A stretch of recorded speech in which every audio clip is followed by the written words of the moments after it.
Start recording. There we go. All right. So, devotees, today is the appearance day of Srila Bhaktivinoda Thakur. It's a very important day and very auspicious and wonderful day. And what we're going to do is we are just going to go through a biography of his different achievements and things which he did and like that. So let us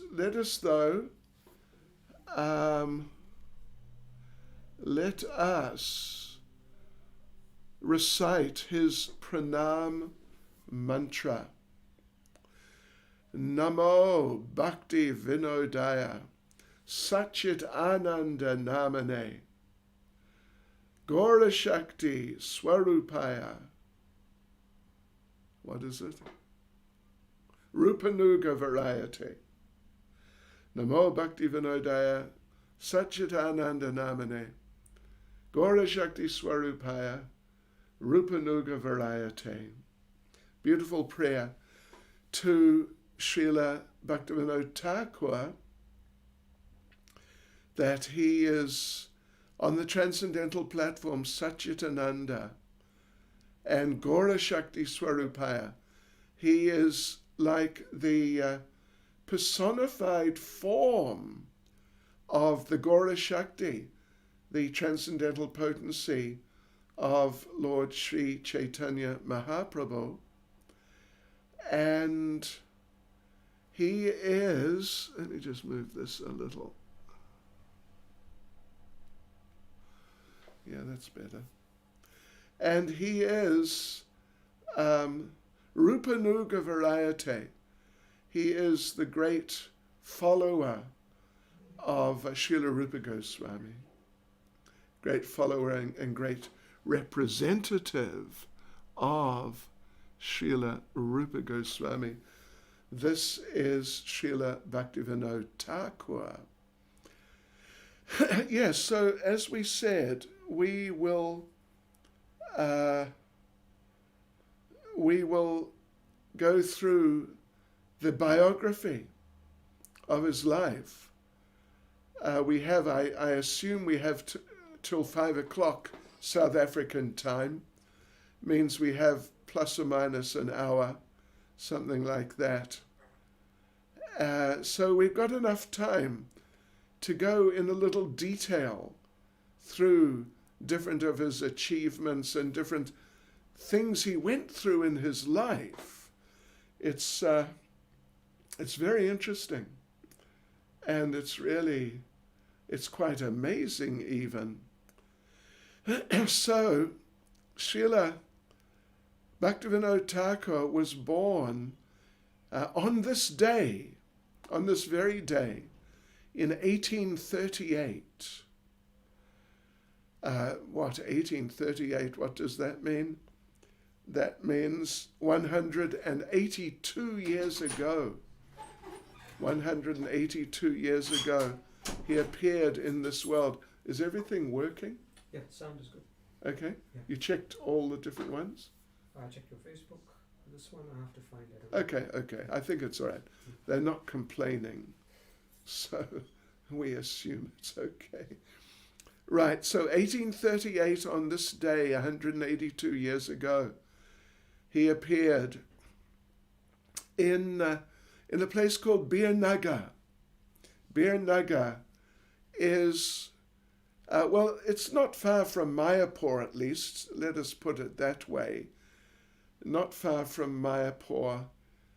I don't know, if you're familiar with the Mayapur area, if you've driven on that most remarkable road from Calcutta to Mayapur, as I have done so many times, you go through a town called Ranagat. which is, I don't know, 2 hours from the airport towards Mayapur. It's maybe an hour and a half from Mayapur before you reach Mayapur. And so he appeared there in Birnagar. We've been there a number of times. It's a little out of the way. Not so many of our devotees go there. Actually, it's going to be in our book of places of Lord Chaitanya outside of the Navadvip area. Anyway, so yes, he appeared there. That place is there. His birthplace is there. And there's a nice temple. There's a sort of unusual group of people running it. We won't go into that, but rather unusual group. But they have his Gorgadadha deities there. And basically, it's nice. Basically, it's nice. Birnagar. So then he was brought up there, although the family, there was a little bit of an unusual family. It was not like when Bhaktivinoda Thakur became the father of Srila Bhaktisiddhanta.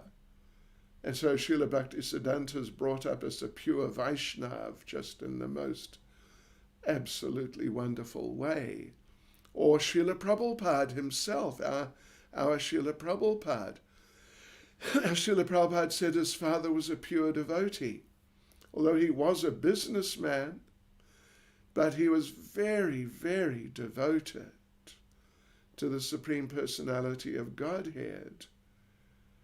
And he brought Prabhupada up.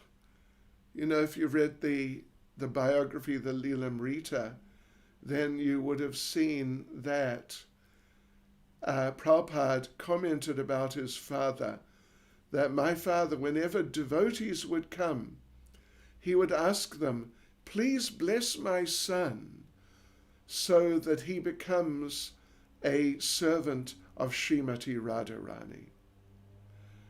And when Prabhupada's mother wanted him to go to London to become a lawyer, Srila Prabhupada's father said, no, let him stay here, we'll teach him Mridanga. So he becomes a nice devotee, kirtan man. Yeah, so the family, his family, Bhaktivinoda Thakur's parents and so on, they were not Vaishnavas, not like real practicing solid Vaishnavas. They were basically, you could say, just like a Hindu family of those days. Although one of his grandfathers was a devotee, and Srila Bhaktivinoda Thakur explains how that grandfather took him once on a pilgrimage around Orissa to visit all the main Vaishnav places of pilgrimage in Orissa. But, yeah, the environment was not ideal for Krishna consciousness. And, yeah, so, and even at that time, it's quite well known, Prabhupada also makes the point that in Bengal in general, the people were not really into being Gaudiya Vaishnavas. They're, well, even to this day, they're predominantly worshippers of Mother Kali. But even the Gaudiya Vaishnavas, there were Gaudiya Vaishnavas around, of course. But those Gaudiya Vaishnavas, their lines were somewhat deviated, or even quite severely deviated, from the real line of Lord Chaitanya. So There are a lot of what they call sahajiyas and different upper sampradayas. Upper sampradaya, we're familiar with the term sampradaya, a disciplic succession, parampara. But upper sampradaya means it's not a valid line. It's really, there's deviation there. So therefore, because there was all this deviation, and it particularly manifested in the form of trying to elevate illicit sex life, frankly, up to a level of being sacred. That this, when you talk about the love of Lord Chaitanya, it's just like some sort of sexual type of phenomenon. And also, a lot of it involved intoxication. You must, like particularly smoking, daca, marijuana, and then chanting Hare Krishna and going into ecstasy or something like that. But it's just drug-induced. So this was going on, and as a result, the respectable people in Bengal, at least so many of them, just a great percentage, did not take Gaudiya Vaishnavism seriously. They thought it was just some, just very polluted and low class and degraded type of group of people. So this was there. It was very predominant in Bengal, which is the home of Gaudiya Vaishnavism, meaning the tradition of Lord Chaitanya.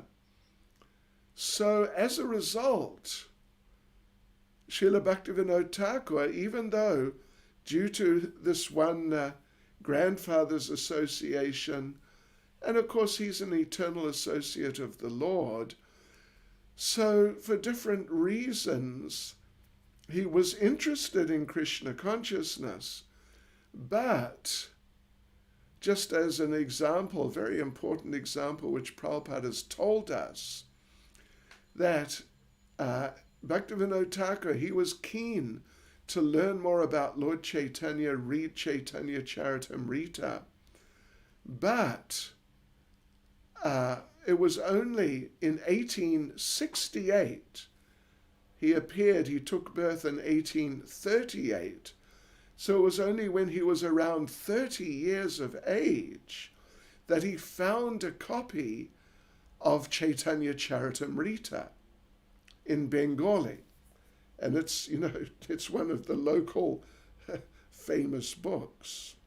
So, gosh, things were not going well in that sense for the movement of Lord Chaitanya. But when Bhaktivinoda Thakur, in 1868, at the age of around 30, got a copy of Chaitanya Charitamrita, it was a real turning point in his life, a real turning point, that he started, at least outwardly, showing great interest in Lord Chaitanya and the movement of Lord Chaitanya. So, yes, at this point now he's 30. He's a married man. Actually, this to some of you, this will sound just really something strange even. He was married at the age of 12, Haribol, to a girl who was 5. Yeah, don't get into anxiety. They did not live together until, a good number of, like maybe by the time the girl was, say, 15 or 16. And he was then, over 20. He was more than 20. This was the practice. So now, Bhaktivinoda Thakur, he was highly intelligent. So when he was studying at school, he did very well. And he became fluent in a number of languages, including he became fluent in English. At the time, of course, India was being ruled by the English, by the British. And to find Indian people who could speak English, they were rare. They were very rare. Even, of course, nowadays you go to India, at least in the cities, like Delhi, Bombay, Mumbai particularly, but many other cities, you find so many people speak English. So many people speak English. But when I first went to India, 1976, it was unusual, really unusual to find people who spoke English. So Bhaktivinoda Thakur was fluent in English, and therefore he was appreciated by the British government people. Basically means the administration of India. So he, first of all, after finishing his education, he became a school teacher. This is before he found Chaitanya Charitamrita. He became school teacher. But then one of his friends, who was connected with the British government in India, one of his friends talked about him to some of the Indian administrators there in Bengal, that there's this fellow, he's highly intelligent, speaks English very fluently, and he's such a good man, you must engage him in important work. So therefore, in 1871, he was appointed as deputy magistrate in Jagannath Puri. I mean, there was a year or so maybe before that he was acting as some type of magistrate in Bengal, in West Bengal. Well, it was just Bengal in those days.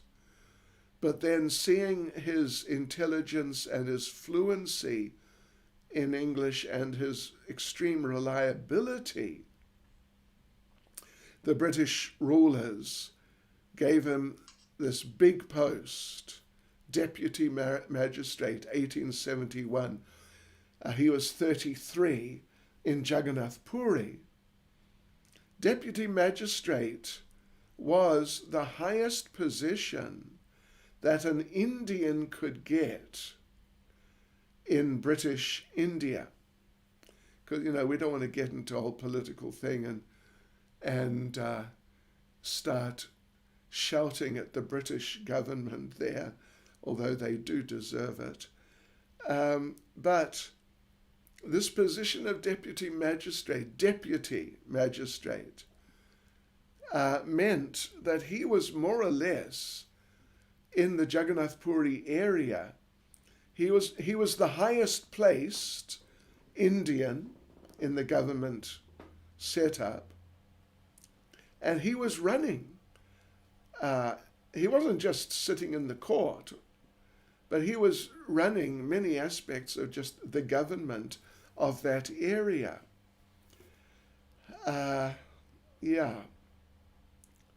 And one thing was he was overseeing the management of the big Jagannath temple, the Jagannath Puri temple.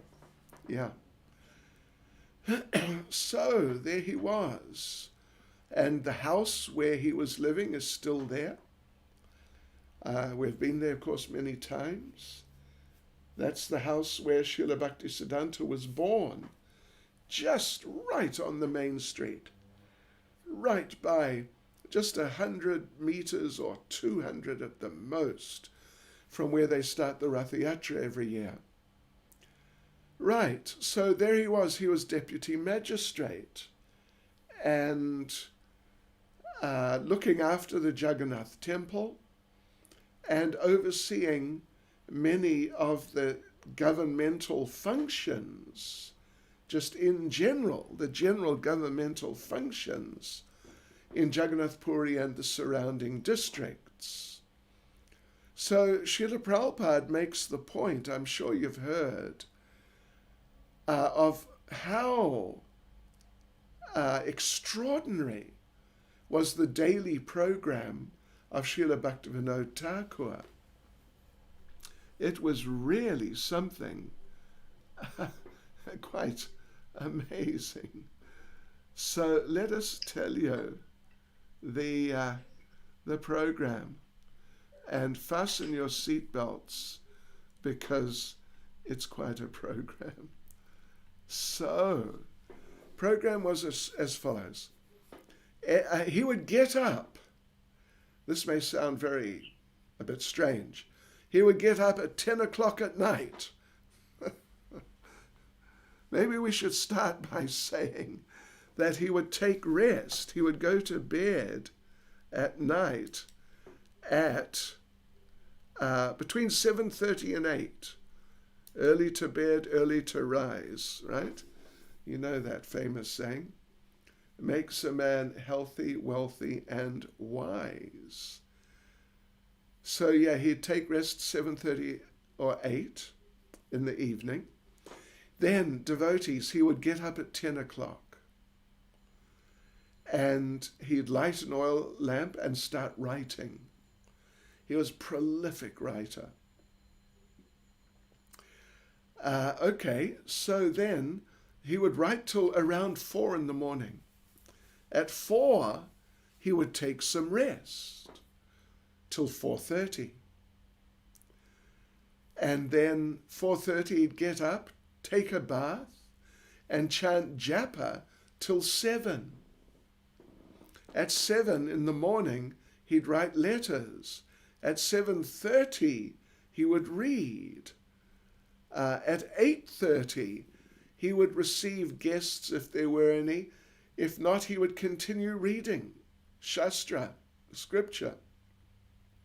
At 7, he would write letters. Oh, sorry, wait a minute. So that was 8:30. Receive guests or continue to read. 9:30 in the morning, he would take rest for 15 minutes. Then he would have his morning bath, take breakfast of half a liter of milk. Hare Krishna. A couple of chapatis and some fruit. This is really not a standard Bengali breakfast. Standard Bengali breakfast means rice, some dal, probably, and sabjis, and lots of rice. And every meal means that. So, okay. Yeah, and half a liter of milk. Couple of chapatis and some fruit. Then he'd go to the court in some form of carriage. And in the court, he would wear coat and pants. He'd wear double-sized tulsi neck beads and tilak. And he was very strong in his decisions. He would decide things immediately. He wouldn't go into some sort of mental kind of blur and get lost. He would just understand and decide, and that was it. Okay, so, and Prabhupada said, he did not allow any humbug in his court. It means no nonsense. No nonsense. No speaking out of turn. And if it is your turn to speak, you got to know what you're going to talk about. Otherwise, he'd shut you down. And Prabhupada said, No upstart could stand before him. No nonsense. So yeah, at 10 o'clock the court would begin, and it would go through till 1. And normally he would finish the whole quota of cases for the day by 1. At 1 he'd go home, take bath, refresh. Then at 2 o'clock he'd return to the office. If there were more cases to hear, he would hear the cases. But after the cases, or if there weren't any cases to hear, then he had in his rooms, in the courthouse setup, he would just study scripture, translate, read, write. He would do like this. He would shave his head monthly. Sachikamar Prabhu shaves his head every second day. I do, sure. Once a week. This is from Tuesday, the day before Radhastami. All right. So he would shave, Bhaktivinoda Thakur would shave his head monthly. And Prabhupada said he never allowed harmonium, and he never had any debts. Bhaktivinoda Thakur. I mean, that's very good. No debts. That's the right way to live. Okay, so yeah, at 1 o'clock then, he'd go home, take bath, refresh, take a break. 2 o'clock he'd return to the office, hear more cases, and if there weren't more, he'd just read, translate like that.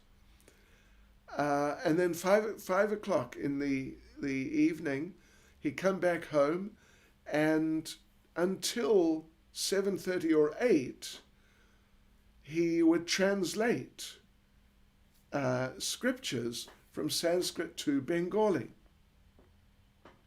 Then during that time, between 5 and 7:30 or 5 and 8, he'd have his main meal, his evening meal, which was rice, 2 chapatis, veggies, half a quart, means half a litre of milk.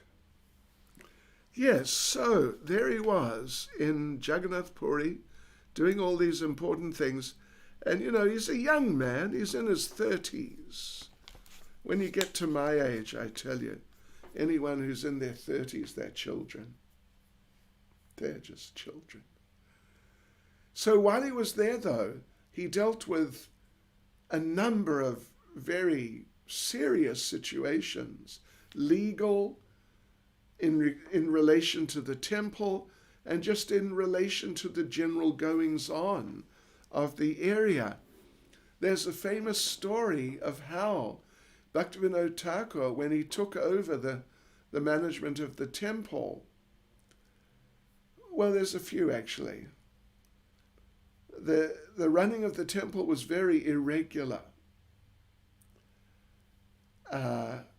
And so he introduced a very strict schedule of offering so many offerings at specific times, of specific preparations, and the standards of hygiene and just the overall standards for running of everything, which Srila Prabhupada said are still being maintained to this day. Yeah. Standards of Bhaktivinoda Thakur. However, when he took over, and he's highly intelligent, he had to analyze what's the situation of this temple. Even financially, he had to analyze. And he found records that the king had been borrowing money from the temple, from the deity, in other words, the king of Puri. So, and the king was not returning the money. I mentioned this morning that where I come from, we call this taking a loan on a no-return basis. So therefore he confronted the king that this is Jagannath's money. You can't just take it. You have to pay it back. But the king was sort of, he certainly wasn't keen. And there was back and forth and like a dispute to some degree. Although the king could not really dispute that much because it was all recorded.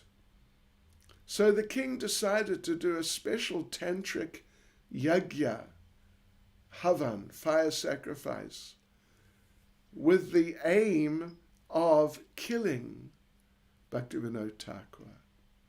So down in the basement of the palace, he and some tantric priests, they started doing this yajna with big fire, and it was just 24 hours a day. I think, if I remember correctly, for a week.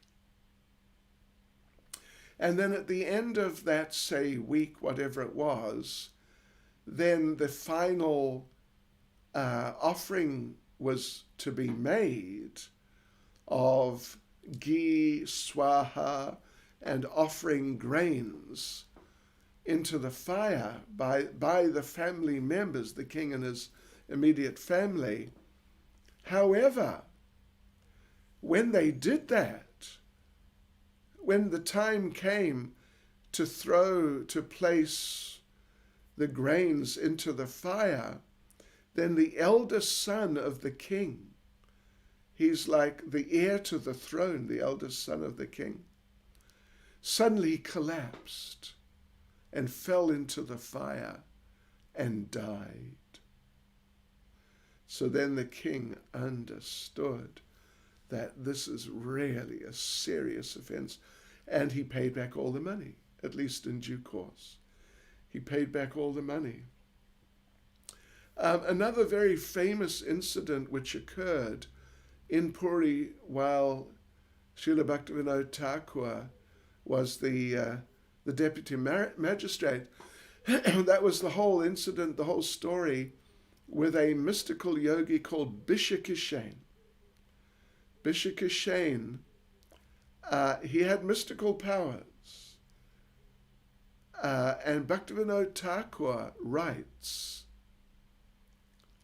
that Bishakishain, by his practice of yoga, had by some means attained yogic powers, and I obtained a lot of evidence against him. For 21 days he did not eat or drink even a drop of water, but he did not show any weakness and gave unfailing cures to many people. Yeah, this is really quite something. He was a real mystic, a real mystic. But he was sort of a revolutionary against the British government. So the British government wanted him arrested and locked up. Not only that, he was just a bogey yogi, a cheating mystic, even though he had mystical powers. But he was promoting himself to be the Supreme Lord and having rasa dance with the wives of what people who would otherwise be considered respectable gentlemen. So at that time, as we hear in India, if someone claimed to be an incarnation of the Supreme Lord, it was a criminal offense. Yes. So Bhaktivinoda, he wanted the man arrested on that basis. He's claiming to be God. He's not God. We must arrest him and punish him. Of course, if you were God, then that's okay. Then you can do it. It's not a problem. Anyways, Hare Krishna. but it was a very difficult situation because this man had big following, extremely popular. So, but Bhaktivinoda Thakur was called upon as the senior local man, Indian man in the administration there in Jagannath Puri and the surrounding areas. So he was called upon to do it, to arrest him and have him tried in court and jailed. So Bhaktivinoda Thakur did that. So he had the man, he went personally with a team, and they arrested the man and brought him back. And the man was telling him, you must let me go because I'm Vishnu, and you're gonna have bad luck. Things will go badly for you. And sure enough, one of Bhaktivinoda Thakur's children, Kadambini was her name, as a pet name known as Kadar, she became feverish, really feverish. And Bhaktivinoda thought, well, maybe we should stop the case. But no, he carried on. And then his wife became feverish. Then others of his children, he had 10 children. I mean, maybe at that point 10 children hadn't been born yet, but he had a good number of children. And everyone was sick due to the mystical power of Bishakishen. And Bhaktivinoda Thakur became sick. And finally, on the day, the man was found guilty. On the day of sentencing, Bhaktivinoda was to pass sentence on the man.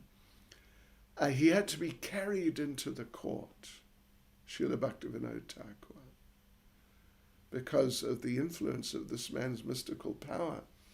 So anyway, he was found guilty and sentenced to some time in jail sentence. As he was being taken out of the court, then one British officer who had been reading about the mystic powers of yogis and so on, and who had read that the mystic powers of the yogis, they keep in their hair, you see.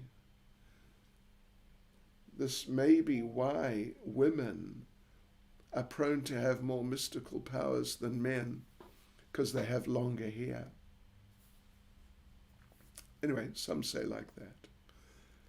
So one of the this British officer who had been reading up on these things, he picked up some big pair of heavy-duty scissors, like choppers, jumped on the man as he's being taken out, and pinned him down and just hacked off a whole lot of his hair. And the man immediately lost his potency. And when the public, because the public had been surrounding the courthouse and just, practically ready to riot. But when they saw he'd lost his powers, they deserted him. So let's see now. He was there in Puri from, we said, 1871 until 1887. 16 years he was based in Jagannath Puri.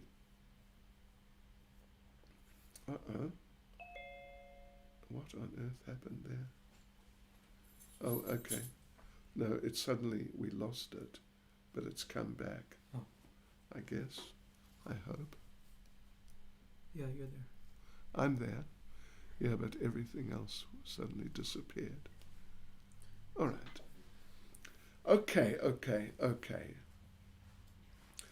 So, during this time, of course, Bhaktivinoda Thakur, he's 33 up till 49. He's a really serious Vaishnav, practicing Krishna consciousness really, really seriously. just really wonderful devotee. Srila Bhakti Siddhanta had been born to him, and his second wife, Bhagavati. So he's becoming more and more inspired in Krishna consciousness. So after some time, he requested a transfer from Puri to somewhere in the Navadvip area. And in 1887, he actually moved on November the 15th, 1887. He was given a transfer to Krishna Nagar. Krishna Nagar, it's basically within the Navadvip mandala. So it's a sacred area, sacred place. And again, he's deputy magistrate. But whenever he got time, he would go and visit the sacred places of Navadvip, Mayapur, like this. In those days, it was generally held that Mayapur, the birthplace of Lord Chaitanya, was on the western side of the Ganges, where Navadvip, it's more or less a city now, where Navadvip town or Navadvip city is and was at that time too. But Bhaktivinoda Thakur, he's there, he's going out whenever he gets the chance to check things out, the sacred places, and doing research. Then according to his research, which he checked and then checked again, actually the birthplace of Lord Chaitanya was on the eastern side of the Ganges. So this was his idea, not just idea actually, but his deeply held conviction. And he wanted to build a suitable temple there on the birthplace, but he didn't know in that area on the eastern side where was the actual birthplace. It was somewhere there, but it's a fair-sized area from down by the Jalangi all the way up to where the birthplace is now. Then further along, it's some maybe several kilometers. He wanted to really find out, ascertain where is the actual birthplace. So in order to do that, he asked one very great devotee who was actually his Siksha Guru, Jagannath Das Babaji Maharaj. He asked Jagannath Das Babaji Maharaj to come with him to that area, and they could look around and just explore and so on like that, and really try to ascertain where's the actual birthplace. So they went to the area where he felt it was most likely to be, with Jagannath Das Babaji. At the time, Jagannath Das Babaji was a really old man. He couldn't walk. He couldn't stand up. He couldn't even keep his eyes open. His assistant, one Krishna Das, had to literally hold his eyes open for him to see something. As far as we know, he was at least 120, maybe more, maybe even 130. Yes, so then in 1891, Bhaktivinoda Thakur with Jagannath Das Babaji, they went to that area, and sure enough, they reached this one, not exactly hill, but like we might say a hillock, just a very small hill, in other words. I mean, it's practically just a little rise in the land, very slightly. And Jagannath Das Babaji was being carried by his assistant in a basket. he had a sort of some yoke type thing on his shoulders, the assistant, and then from one side was hanging Jagannath Das Babaji Maharaj. So they reached this little raised little area, not a big area, where there were many tulsis growing. And Jagannath Das Babaji Maharaj saw that, and he jumped out of the sort of the tray that he was being carried on, the basket. He jumped off and started jumping high in the air. Even though he couldn't walk, he couldn't even stand. He jumped high in the air, up and down, chanting, Nitai Gaur Haribol, Gaur Haribol. Yeah. And in this way, the real birthplace of Lord Chaitanya was located. So then, now, Bhaktivinoda Thakur has to build the temple. Any of you who have been involved in building temples will know it's not a small job. So what he decided to do was to go personally, door to door in Calcutta and just all around those areas to collect money from the people, 1 rupee at a time. And of course there were definitely some pious people. There was definitely some pious people in those areas. And when Bhaktivinoda Thakur would ask, please give 1 rupee, ek rupee, ek. Yeah. Some of those people, like business people, would say, no, we can't just give you 1 rupee. Let us give you 100, which is probably the equivalent of a few thousand now. Let us at least give you 10, something like that. But Bhaktivinoda Thakur would refuse them and would say, just 1 rupee. That's all I want from you. And by giving that 1 rupee, you are calling upon yourself unlimited blessings from the Lord. So it took a while, took a couple of years to build the temple, but they opened the temple at the birthplace on the eastern side of the river, not too far, like 1 kilometer or maybe 2 or less or something, from our ISKCON temple in Sri Mayapur Dham. Yeah. So it was opened in 1895. In 1896, Bhaktivinoda Thakur sent copies of one of his English books. The book is called Lord Chaitanya, His Life and Precepts.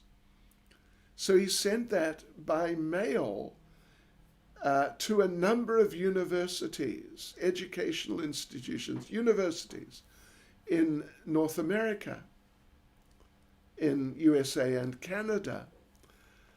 And yes, so I don't know how many, but it was maybe 20 or 30 or something.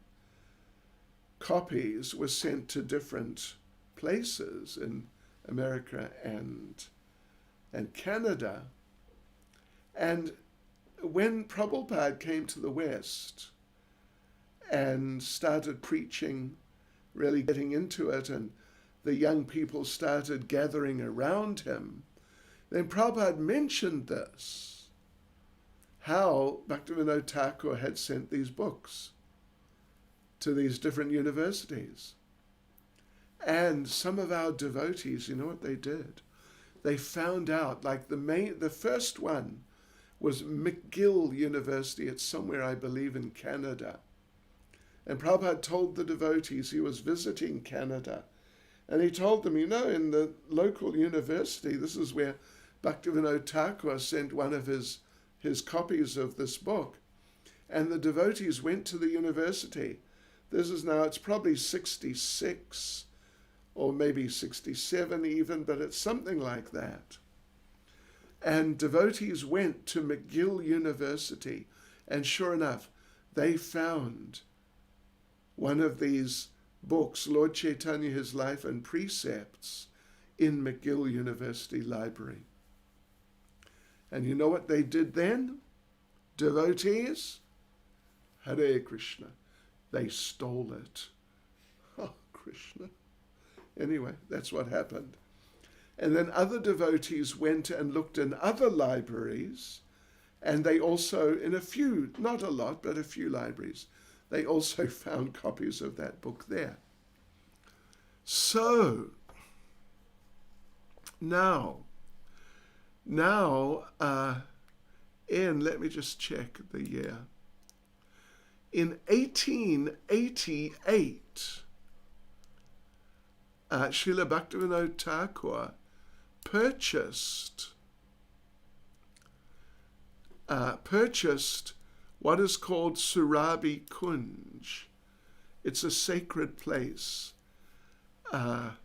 just across the river from our temple there in Mayapur. So it was 1888, he bought Surabhi Kunj. I won't go into the background, the story behind it, but there is one, how it got the name Surabhi Kunj. But it's a famous sacred place. In 1894, he went there to live. Yeah, so, okay. These are places, Surabhi Kunj in particular. Surabhi Kunj is famous as the place where, first of all, Lord Nityananda, then Bhaktivinoda Thakur, established the Namahata movement. Yes. That was where Lord Nityananda's headquarters was. And now Bhaktivinoda Thakur purchased it and lived there for quite some years. And from there he started his Namahata movement. And it was, what's that? Oh, okay, it's us. Please mute yourselves. Haribol. Hare Krishna. Who's Prabhupada Sain? You're the hosts. So yeah, please look after that. All right, so now,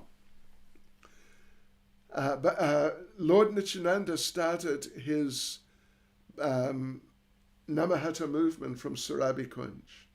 Bhaktivinoda Thakur also started his Namahata movement from there. And Bhaktivinoda Thakur, he was traveling all around West Bengal, or even at that time, all around just Bengal, because there was no West Bengal and Bangladesh in those days. It was just part of India. So, so he started this whole Namahata movement, preaching movement, going and having programs in villages. And after the program's finished and everyone's enthusiastic and inspired, then you start a Namahata, like a regular ongoing program. We do that to this day. Yes. And an interesting little point is that when our devotees, ISKCON devotees in Mayapur, started really moving around and establishing Namahatas all around West Bengal and parts of like northern Orissa, there were a couple of places. They're going door to door during the day, couple of towns, at least one town, where they're going door to door and the householders say, oh yes, we have a center here, Hare Krishna Center. Come and join us this evening. We're having a program. So the devotees would go, and there was sort of like a hall, a small hall, something like that. And they went in, and on the altar, what did they see? A picture of Bhaktivinoda Thakur. Because he was the one who restarted the Namahata movement, the preaching movement of Lord Chaitanya. So in that Namahata movement, there was a whole setup. It wasn't just, gather some friends and on a certain day at a certain time just sit down and have a little program and then, at the end get up and wait for next week. It was a whole movement. And they were trying, Namahata, of course, Nama means the holy name, and Hata means marketplace. So Bhaktivinoda Thakur and his assistants, they formed an organization, a major organization, in which people could buy the holy name. By donating, they could buy the holy name. But not that you'd buy with money, you would buy with Krishna consciousness. So you could buy Shraddha for 1 cent. Nishta, you had to pay 5 cents.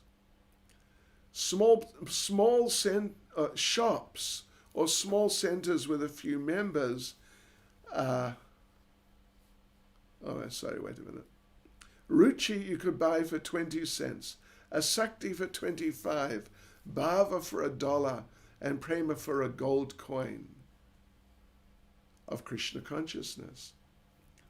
So he had a whole setup, a whole organization going on. He had salespeople. Traveling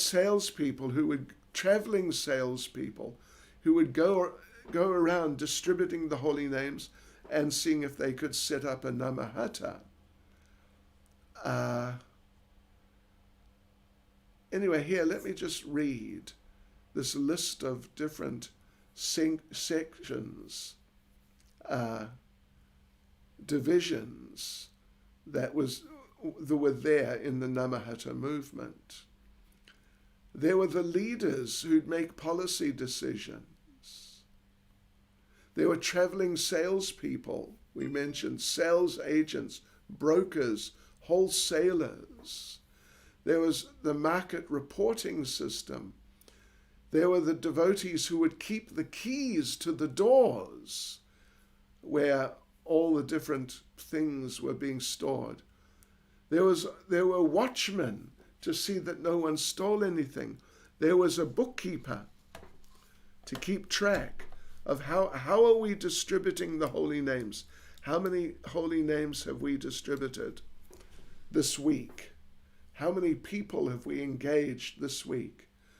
Bhaktivinoda Thakur, he took up the role of the street sweeper, keeping the place clean. In the sense that not letting any materialism infiltrate. Very, very important. Keep it pure. This requires the intervention of very advanced devotees. It's one thing to get things to a pure state. It's another thing to keep things there. Yeah. So then Bhaktivinoda Thakur predicted that soon a person would come to take the chanting of the holy names all over the world. And devotees from all over would gather in Mayapur and chant, Jai Sachinandan, Jai Sachinandan, Jai Sachinandan. So in terms of just the how things were going on, we said 1888 bought Surabhi Kunj, 1894 went to live there, 1899 bought Swananda Sukhada Kunj and started living there. This is where the Samadhi of Bhaktivinoda Thakur is. If you're familiar with that area at all, there's Surabhi Kunj, just down the road, that's where Lord Indra got the mercy of Lord Krishna. And then some hundreds of meters further down the road is, no, where are we? No, back down the road is Swananda Sukadakunj, and he lived there for some time. He went back to Puri in 1900, took Babaji from Gaurkishore Das Babaji Maharaj in 1908, and then he finally passed away in 1914. Yes. So there you go, devotees. There's some of the history, some of the background of Srila Bhaktivinoda Thakur. Today's his appearance day, so we should pray to him to give some mercy so we can progress in our Krishna consciousness. Hare Krishna. Srila Bhaktivinoda Thakur ki. The appearance day of Srila Bhaktivinoda Thakur ki. Gaur Premanande. Thank you so much. Thank you so much Hare Krishna. for taking time out and to clarify Bhaktivinoda Thakur and to enlighten us. Is there anyone who has questions?